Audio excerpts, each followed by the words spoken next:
2 weeks later in practice for the German Grand Prix. Sandwiched between the Alps and the great Lombardy plain lie the Italian lakes, a perfect place for a stop-off on the way to Monza and the Italian Grand Prix. The famous gardens near Como, the majesty of the Villa d'Este where we were to stay. Just to the south, between Lake Como and Milan, lies the old royal hunting park of Monza, home of the Italian Grand Prix.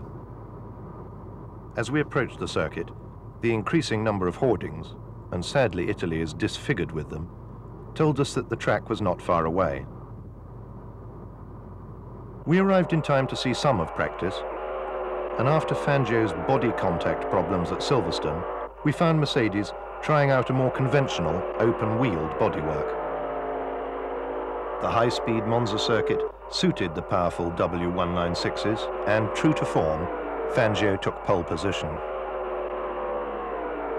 Luigi Villoresi was fourth quickest, just a second slower than Moss's similar Works 250F.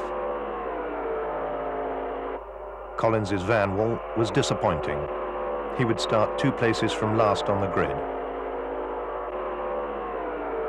We watched the race from the Curva Parabolica, the last corner before the start-finish straight, and the Mercedes, now returned to an all-enveloping bodywork, were leading at the end of the first lap.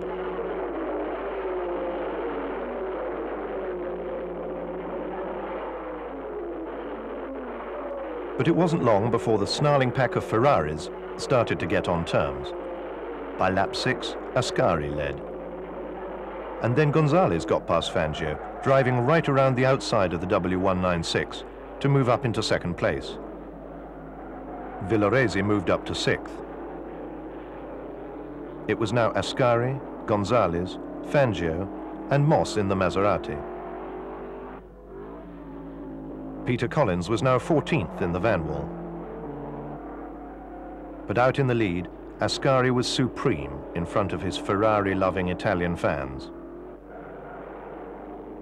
However, Fangio was not letting him get away, losing on the corners, but catching up on the straights. The crowd rose as one, as Ascari showed that the almighty Mercedes could be beaten. Then, on lap 44, Moss also got ahead of Fangio and set off in pursuit of Ascari. Moss overtook Ascari on lap 48, only for the Italian's engine to expire, probably from the strain of keeping ahead of the Silver Arrows. So the order was now Moss, Fangio, Hawthorne, Mantovani, Gonzalez, who had taken over Mallioli's Ferrari, and Collins.